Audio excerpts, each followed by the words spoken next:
tena jñānaphalaṃ prāptaṃ yogābhyāsaphalaṃ tathā tṛptaḥ svacchendriyo nityamekākī ramate tuya.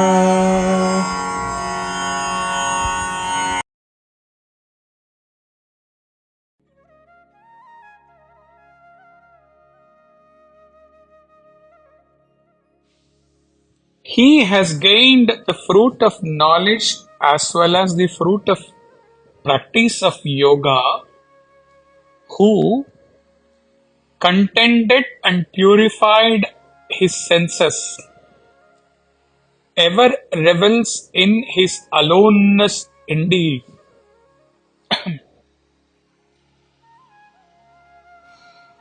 Purification of senses.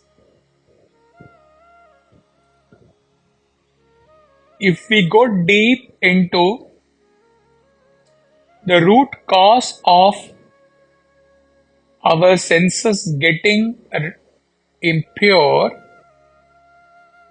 then we will retrace the process, how they are rendered impure. We will arrive at based on all teachings given till now, we will arrive at the root cause, which is vasanas. It is vasanas which influence the mind to act in a particular manner, and then the mind pushes the senses accordingly, and the senses become impure in their acts. These vasanas are at two levels which have to be transcended. One, vasanas towards outside world. Second, vasanas towards oneself or towards the inner world. Vasanas towards the outside world. Any perception about any objects, any beings, anything whatsoever in the creation, carried to the mind, and the impression stored once the mind or senses act as per the perception. This impression we know is vasanas towards outside world. These vasanas can create the following impact, following results.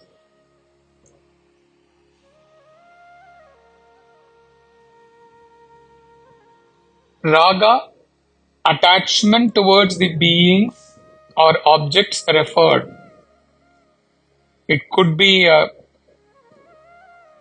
attachment towards any human being, attachment towards any property, attachment towards any possessions like car, anything for that matter, attachment towards a woman of appeal, attachment towards a particular place, a particular country, particular state, attachment towards a position of choice,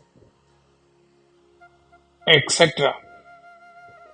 Dvesha, either explicit aversion or passive withdrawal towards beings or objects in the creation. Fear, this is at a very subtler level. For example, any impression stored on some happening which creates a fear of change, a fear of being harmed, a fear of being humiliated, fear of living without recognition, etc. Last comes indifference. this is an extension of passive withdrawal. In certain happening, certain experience, there is no aversion towards the person involved, but the mind wants to withdraw from that person somehow. Now coming to the vasanas in the inner world. This is all to do with my impression about myself.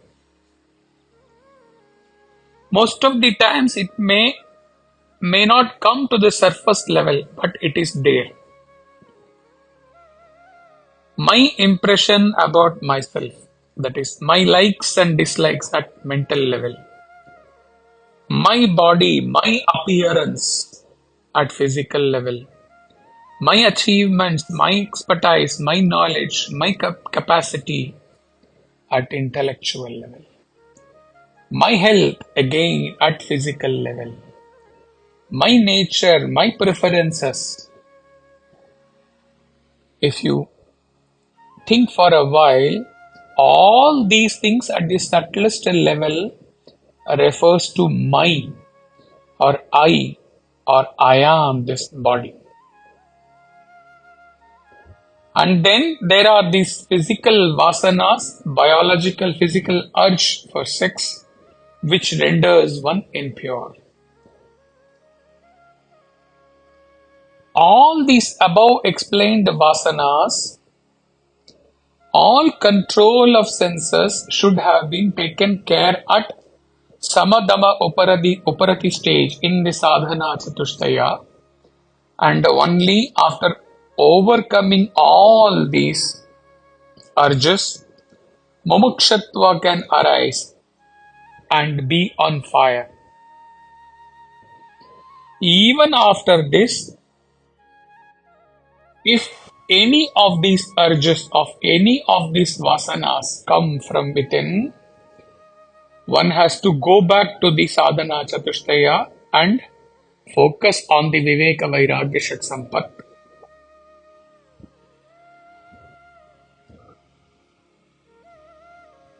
The verse has two expressions, contented and purified.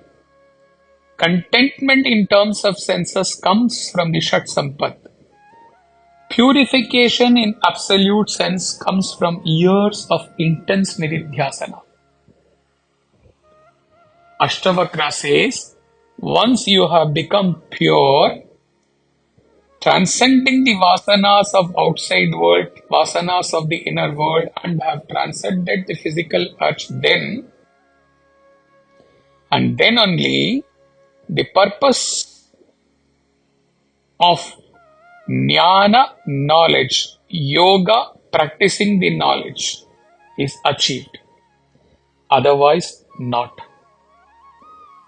And once it is achieved, then you are free and you exist as alone, the nature of self. We will come back to this aloneness of self. We will go through a couple of paragraphs from the commentary of Sri Chinmaya.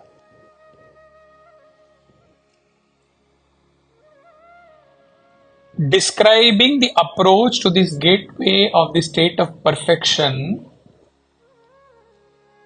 and narrating the experience of aloneness therein with a unique beauty of an arresting drama, Prahlada sings in Yoga Vasishta, "Lo, my mind has expanded even beyond the Brahmaloka to embrace the reality, and even now it is still expanding. I cannot call it now back anymore." And what happens at the final stages? In the final stage, the fulfilled God in Prahlada transcends even this experience of his mind expanding beyond Brahmaloka, and at that ultimate state, he sings, Lord Hari of the name of Prahalada is me alone. He says, Lord Hari, with just the name Prahalada, thereby expressing that he and me are one. Lord Hari of the name of Prahalada is me alone, and there is no Hari other than me. This is my true realization. I pervade everywhere and I am within everything. Now coming to the aloneness. He had put up this question to a couple of sadhakas today morning. That is, when this upload reaches you, it will be yesterday morning. Because the upload is going to reach you tomorrow morning. He put up a question. Please express kaivalya or aloneness in a line or two based on your nididhyasana experience.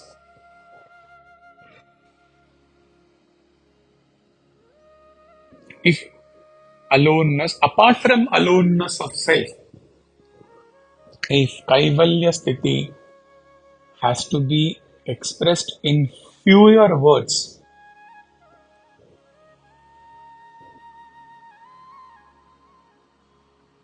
kaivalya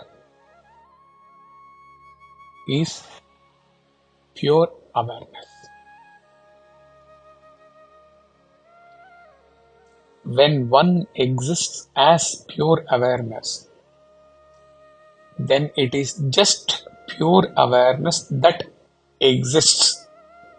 Sat. Pure awareness being Chit, it is just the pure awareness that exists. Sat. And this pure awareness existence is infinite existence.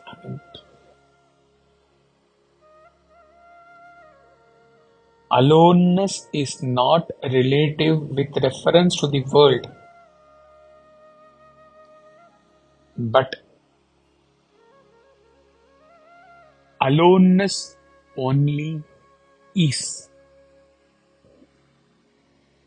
Aloneness which is complete, wholesome in itself is.